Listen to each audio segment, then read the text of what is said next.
আমি একদিন আমার 6টি ফুল আর লক্ষ লক্ষ প্রজাপতিতে ছেড়ে চলে যাব।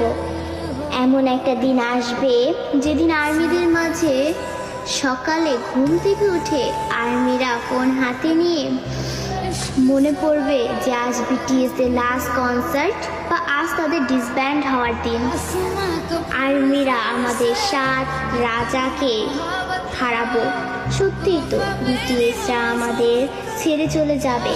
এমন একটা দিন আসবে যেদিন আমাদের অনুপ্রেরণামূলক কথা বলার জন্য বা আত্মবিশ্বাসী গড়ে তোলার জন্য আরেম থাকবে না, নিজের প্রশংসা নিজে করানোর জন্য জিন থাকবে না, আমাদের স্যাড কিং ফুকা থাকবে না, একটা মুচকি হাসি দিয়ে সকলকে হাসানোর জন্য যেই হোক থাকবে না, ক্যামেরার সামনে আর্মিদের সাথে ফ্লাইট করার জন্য জিমিন থাকবে না।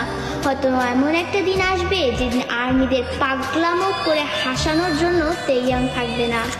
হয়তো সেদিন এমনও হতে পারে বানি ইসমাইল দিয়ে র্যাপ মনস্টার বলার জন্য জাঙ্কুক থাকবে না। সেদিন হয়তো বা বিটিএস নামক ওই ব্যান্ডটা থাকবে না। হয়তো তাদের আর কোনো গান অ্যালবাম রিলিজ হবে না। আমরা হয়তো বা আমাদের 7 রাজাকে আর কোনোদিনও ফিরে পাবো না।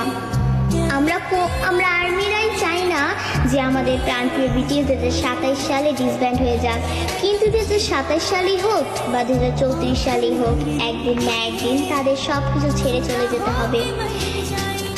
ডোরেমনও তো রোবট হয়েও সারা জীবন নোবিতার কাছে থাকতে পারেনি, তবে বিটিএস মেম্বারও তো মানুষ, তারা কিভাবে পারবে আমাদের সাথে সারা জীবন থাকতে? তবে তারপরও আমি বলবো আমাদের প্রিয় বিটিএস কোনোদিনই ডিসব্যান্ড হবে না। তারা আমাদের হৃদয়ের মাঝে চিরকাল থাকবে। দিন শেষে একবার আমাদের রিয়েল আর্মিদের মনে পড়বে আমাদের 7 রাজার কথা, তাদের সেই পাগলামোর কথা, তাদের সেই অনুপ্রেরণামূলক কথাগুলো, এবং এটাই হচ্ছে রিয়েলিটি। আমি কোনোদিনও চাইবো না যে আমার পাগলামো ভালোবাসার মানুষগুলো আমাকে ছেড়ে চলে যাক।